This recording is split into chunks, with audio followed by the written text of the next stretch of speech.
teman-teman ini pastiin ya nggak ada utang kemanapun itu ya. Jadi nggak ada hutang yang unproduktif kita ngomongnya ya. Beda lagi kalau hutang yang produktif ya. Kayak contohnya bikin usaha dan sebagainya. Tapi usahain buat teman-teman ini nggak punya hutang sama sekali.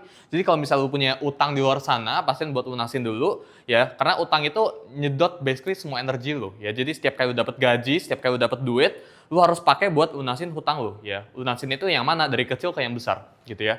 Atau yang dari yang besar ke kecil itu actually optional lah. Kurang lebih yang penting prioritas utama lu itu bukan investasi ya. Jadi pastiin jangan investasi dulu.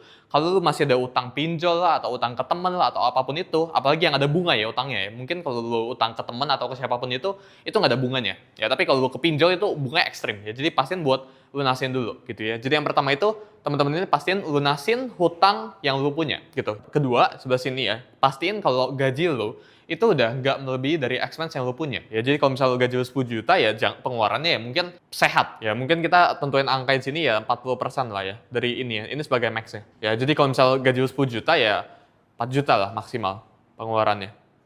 Gitu ya. Ini buat pengeluaran yang konsumtif gitu kita ngomongnya, bukan pengeluaran yang produktif ya. Tapi yang penting teman-teman ini harus paham expense lu ini ya, pengeluaran lu ini nggak boleh melebihi dari gaji lu ya. Jadi yang pertama itu jangan punya hutang atau lunasin hutang dulu yang lu punya gitu. Yang kedua, jangan sampai pengeluaran setiap bulan lu itu melebihi dari gaji lu ya. Sama yang ketiga yaitu self sustain ya.